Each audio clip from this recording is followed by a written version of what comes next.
July 26th, 2018, 7:20 p.m. Redding, California. Families are finishing dinner in neighborhoods that have weathered dozens of wildfire seasons.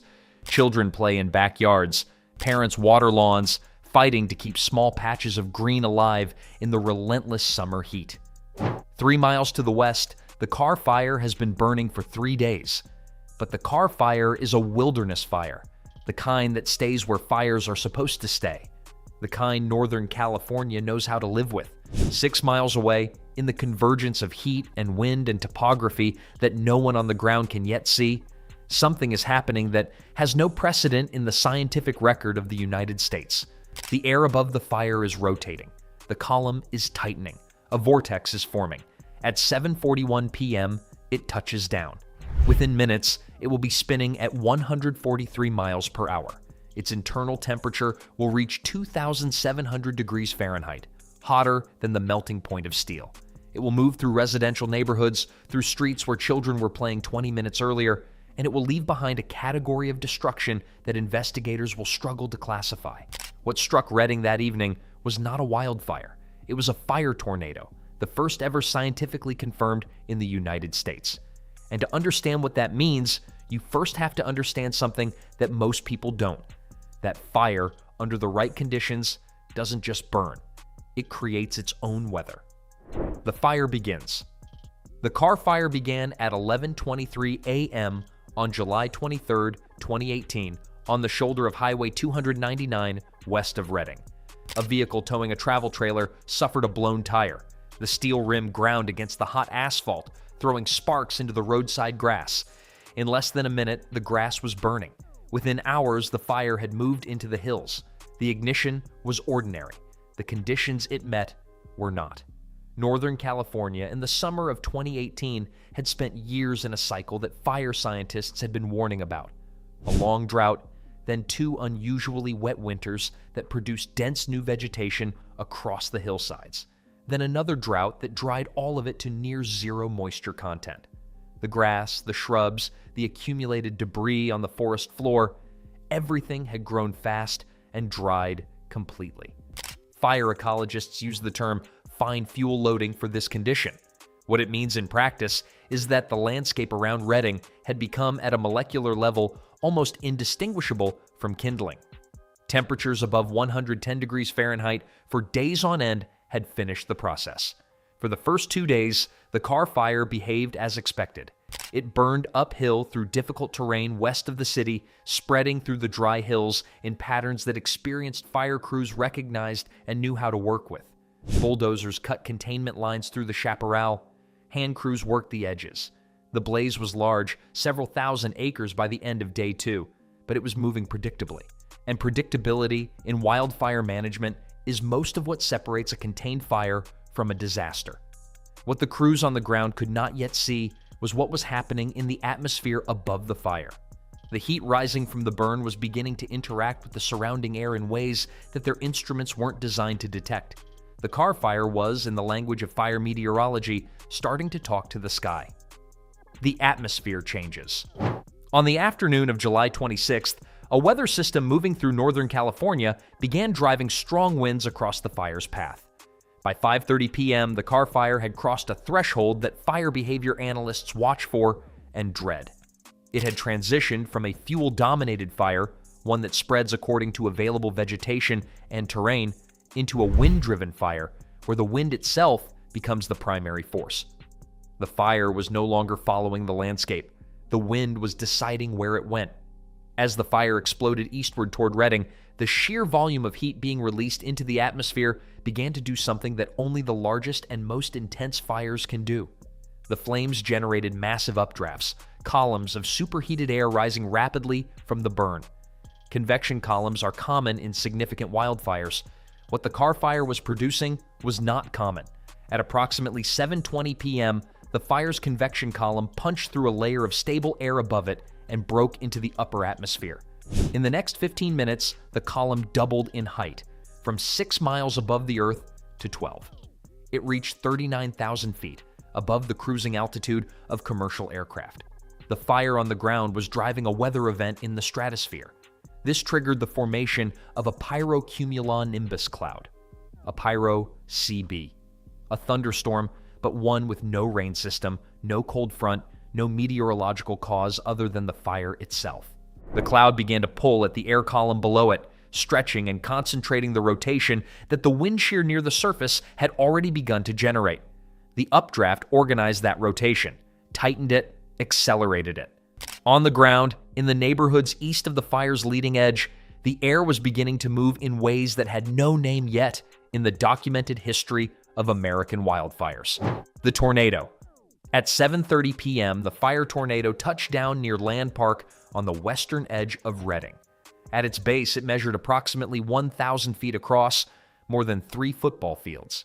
It reached an estimated height of 18,000 feet, and it moved. For the next 30 minutes, it traveled northeast through residential neighborhoods, through streets that had been ordinary suburban Reading 40 minutes earlier. People who had been watching the fire glow on the horizon from their living room windows suddenly found themselves in its path. Some made it out, some did not have time. The winds inside the vortex were measured at 143 miles per hour, the equivalent of an EF3 tornado. But wind speed alone doesn't capture what this thing was. Inside the vortex, temperatures reached an estimated 2,700 degrees Fahrenheit. There was no surviving at the center of it. There was no structure built for it. There was no protocol that covered it, because nothing like it had ever been formally documented in the United States before. What it left behind looked nothing like a wildfire and everything like a bomb. Trees along its path were not burned. They were debarked, the outer layers stripped clean by the rotational force before the heat could do its work, then snapped off at the trunk. The ground beneath the vortex showed scouring patterns, soil physically removed by wind moving faster than most people will ever experience. Massive electrical transmission towers, structures engineered to withstand extreme loads, anchored in concrete, built to outlast decades of storms, were twisted into unrecognizable shapes and pushed over. Investigators, when they walked the damage path in the days that followed, had to develop new frameworks to describe what they were looking at. The existing language of wildfire damage didn't apply. The human stories. 3 bulldozer operators were working to cut fire breaks on the western edge of the fire's advance when the tornado found them. Don Andrews, Terry Cummings, and Jimmy Jones, each in a separate machine, each focused on the containment work they had done hundreds of times before, were engulfed simultaneously. All 3 cab windows shattered at once. Rocks, burning embers, and debris filled the air around them. Terry Cummings later described it. It was like being inside a blender filled with fire. You couldn't see anything, couldn't breathe, couldn't think. The machine was shaking so hard I thought it was going to come apart. Each bulldozer weighed tens of thousands of pounds. The tornado moved them. All 3 men survived. Less than a mile away, Fire Inspector Jeremy Stoke was driving through residential streets to confirm that residents had evacuated. He was 37 years old. He had been in the fire service for 18 years. He had cut short a family vacation to respond to the Carr fire, not to fight the flames directly, but to do the work he considered most important, making sure the people of Reading got out. At 7:39 p.m., Jeremy radioed his location on Buenaventura Boulevard. He reported he was burning over and requested a water drop. No response came.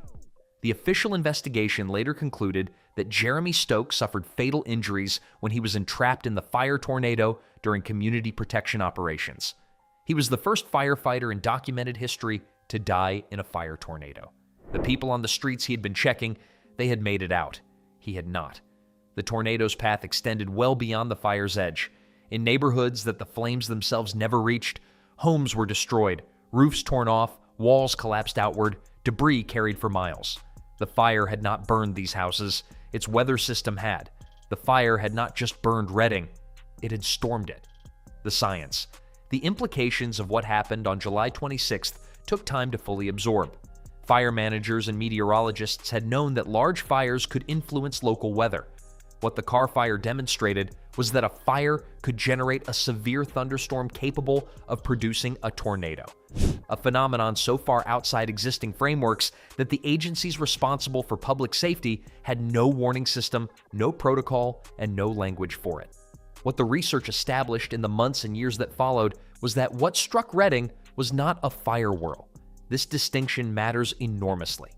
Fire whirls are relatively common, small, short-lived vortices generated by surface heating that fire crews encounter and account for. They are dangerous, but understood.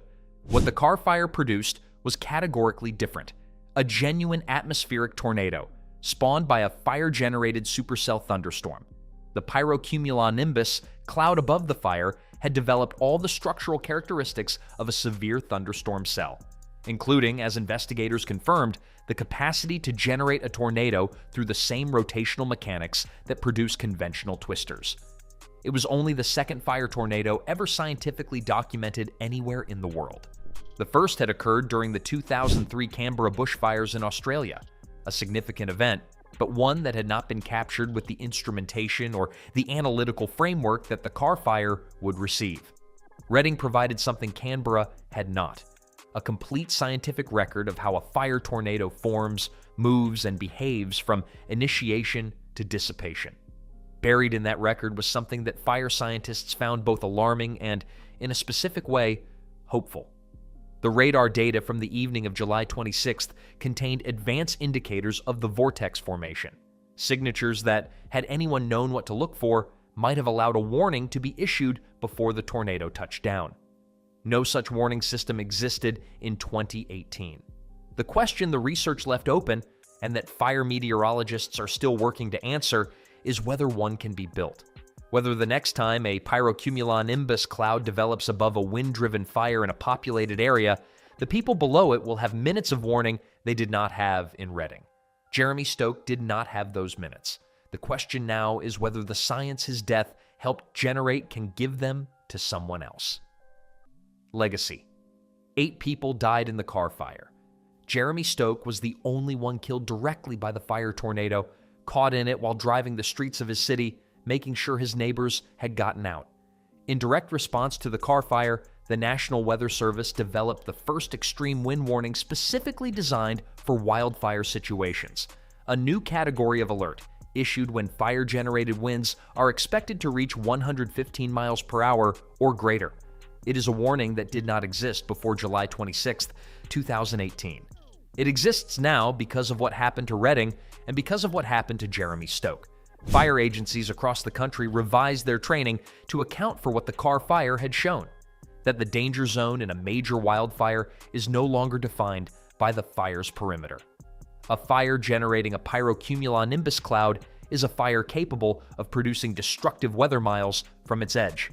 In neighborhoods the flames never reach, in streets that look safe until they aren't. The science continues.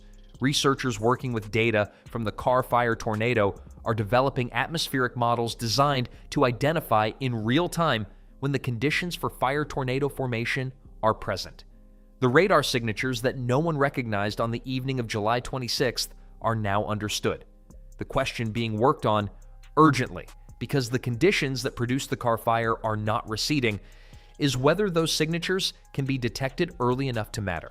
They need to be. The combination of extended drought, dense fuel loading, and atmospheric instability that turned the Carr fire into something new is a combination that climate projections show becoming more frequent across the American West. The fire tornado that struck Reading was, in the assessment of the researchers who studied it, less a freak event than an early indicator, a first confirmed case of something that the changing climate is making more possible with each passing year. The Carr fire burned for 5 weeks after the tornado dissipated. It consumed 229,651 acres and destroyed 1,614 structures. The tornado itself lasted 30 minutes. In Reading, the recovery took years. Neighborhoods were rebuilt, some of them. The transmission towers were replaced, the debarked trees, the scoured ground, the twisted steel, the physical evidence was cleared. What didn't clear was the knowledge. The people who were in Reading on the evening of July 26, 2018, know something about fire that most people don't. They know it can come from a direction you weren't watching. They know it can arrive as wind before it arrives as flame. They know that the perimeter on a fire map is not the boundary of a fire's reach. The warning system now exists. The research is ongoing. The conditions are worsening. Whether that is enough is the question that fire science and the communities living in fire country are still trying to answer. 8 people died in the Carr fire. Jeremy Stoke drove toward the fire tornado to protect people who didn't know it was coming. The work that his death set in motion is, in its way, the same work, trying to make sure that the next time something like this forms above a burning hillside, the people below it know what is coming and have time to run. The fire doesn't warn you. The science has to.